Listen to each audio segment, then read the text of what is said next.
Sule beli mobil Alphard untuk baby Atzam.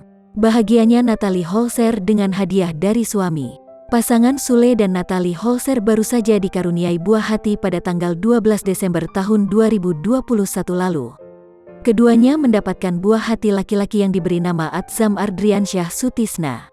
Kebahagiaan berlimpah dirasakan Natalie atas hadiah mobil baru dari Sule. Awalnya Natalie Holzer ingin menukar mobilnya. Namun Sule justru membelikan Alphard. Dia tuh mau tuker, aku mau tuker yang Fortuner, punya dia mau tuker Fortuner.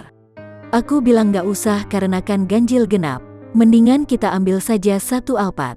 Dia dedek bayi kan kalau naik Fortuner gak enak, grunjel-grunjel, kalau Alphard agak nyaman, tutur Sule dikutip dari YouTube Sule Family, Rabu tanggal 29 Desember tahun 2021.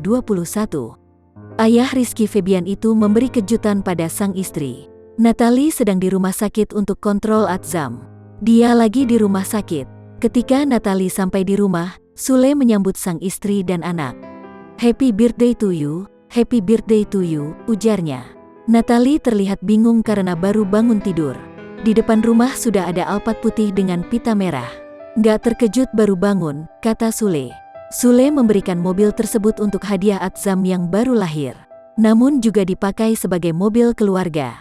"Ini untuk keluarga guys, ini hadiah untuk Atzam tapi untuk keluarga, Ferdi, Rizwan, semua bisa," tuturnya. Natalie lantas memeluk sang suami. "Makasih ya, hadiah untuk Atzam." Sule meminta sang istri untuk mencoba duduk di dalam. Mobil besar itu membuat Natalie dengan nyaman bisa memangku Atzam.